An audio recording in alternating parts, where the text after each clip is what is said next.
Hi friends, சாஸ்திரமும் சமையலும் நம்ம சேனலில் ஃபஸ்ட் டைமாக பார்க்குறதா இருந்தால் சப்ஸ்கிரைப் பண்ணிட்டு, அம்மா வீட்டிலேருந்து திருமண மணப்பெண்கள் ஒரு 7 முக்கியமான பொருட்களை கொண்டுட்டு வரக்கூடாதுங்க. இது எல்லாருக்குமே பொருந்தும். வெளியில் நம்ம தானமாக கொடுத்தா யார் கொடுத்தாலும் இந்த 7 முக்கிய பொருட்கள் நம்ம வாங்கிட்டு வரக்கூடாதுங்க. சிலருக்கு சொந்த ஊருக்கு போனாக்க செட் ஆகாதுங்க. போயிட்டு வந்துட்டு பார்த்திங்கனாலும் பெண்களாலும் சரி ஆண்களாலும் சரி அவங்களுக்கு உடம்பு முடியாமல் போயிருங்க. சிலருக்கு அதுக்கும் இந்த வழிபாடு ரெண்டுக்குமே இந்த வழிபாடுன்னு வச்சுக்கோங்களேன். 7 முக்கிய பொருட்களில் இதுவும் ஒன்றுங்க சொல்கிறேங்க. என்னன்னு பார்த்தீங்கன்னாக்க, அந்த பொருட்களை நம்ம யார் நமக்கு ஃப்ரீயாக கொடுத்தாலும் அந்த பொருளை எப்பவும் வாங்கக்கூடாதுங்க. இந்த 7 பொருட்களை நம்ம வாங்குறதுனால மனக்கசப்பு ஏற்பட்டுருங்க.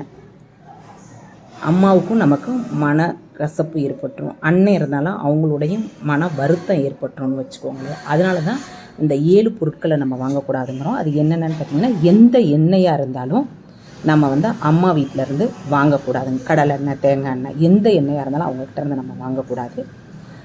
அதே மாதிரி எள்ளு, இதெல்லாம் சனி பகவானுக்குரியது, அதுவும் வாங்கக்கூடாது. இரும்புலான கத்தி, கூர்மையான பொருட்கள் எதுவும் வாங்கக்கூடாது. பானை, காய்களில் பார்த்திங்கனாக்க முருங்கைக்காய், பாவக்காய், பச்சை மிளகா, கீரை வகைகள், இவைகளையெல்லாம் அம்மா வீட்டிலேருந்து நம்ம வாங்கக்கூடாது.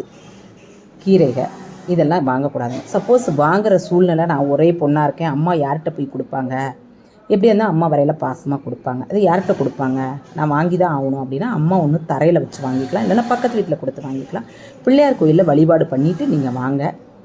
வர்றப்போ ஒரு சூடம் ஒன்று ஏற்றி வச்சுட்டு வந்தீங்கனாலும் நமக்கு எப்போவுமே நல்லது தாங்க நடக்கும்.